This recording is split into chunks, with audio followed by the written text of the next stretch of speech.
படித்த பள்ளிக்கு மகன்களின் விருப்பப்படி லட்சம் ரூபாய் மதிப்பிலான தேவையான பொருட்களை சீர்வரிசையாக வழங்கிய தந்தையை கிராம மக்கள் வெகுவாக பாராட்டி வருகிறார்கள். திருவாரூர் நகர் பகுதியில் உள்ள EVS நகரில் வசித்து வருபவர் சித்தி விநாயகம். இவர் சொந்தமாக மர பர்னிச்சர் கடை நடத்தி வருகிறார். இவருக்கு 14 வயதில் விக்னேஸ்வரன் என்ற மகனும் 10 வயதில் புகழரசன் என்ற மகனும் உள்ளனர். புகழரசன் தன்னுடைய பள்ளிக்கு தேவையான பொருட்களை வாங்கித் தர வேண்டும் என அவருடைய தந்தையிடம் அடிக்கடி கூறியுள்ளார். தற்போது புகழரசன் அலிவளம் கிராமத்தில் உள்ள ஊராட்சி ஒன்றிய தொடக்கப்பள்ளியில் 5ஆம் வகுப்பு படித்து வருகிறார். தற்போது வேறு பள்ளிக்கு செல்ல உள்ள நிலையில் இன்று பள்ளியில் மாற்றுச் சான்றிதழ் பெற வந்தார். இதனை முன்னிட்டு தனது மகன்கள் இருவரும் படித்த அரசு பள்ளிக்கு ஏதாவது செய்ய வேண்டும் என நினைத்த நிலையில் தான் செய்து வரும் பர்னிச்சர் பொருட்களை உயர்தரமாக செய்து வழங்குவது என முடிவெடுத்து 2 லட்சம் ரூபாய் மதிப்பிலான 5 ஆசிரியர்களுக்கான டேபிள், 5 நாற்காலி, 5 புத்தக அலமாரிகள், 5 மாணவர்கள் டேபிள், கரும்பலகைகள், தண்ணீர் குவளைகள், குடம் உள்ளிட்ட பள்ளிக்கு தேவையான பொருட்களை வழங்கியுள்ளார்.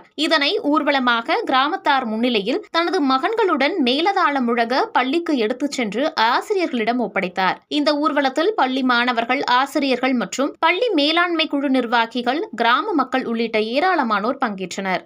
என் பையன் இந்த பள்ளியில் தான் 5 வருஷமாக படிச்சுட்டு இருக்கான்.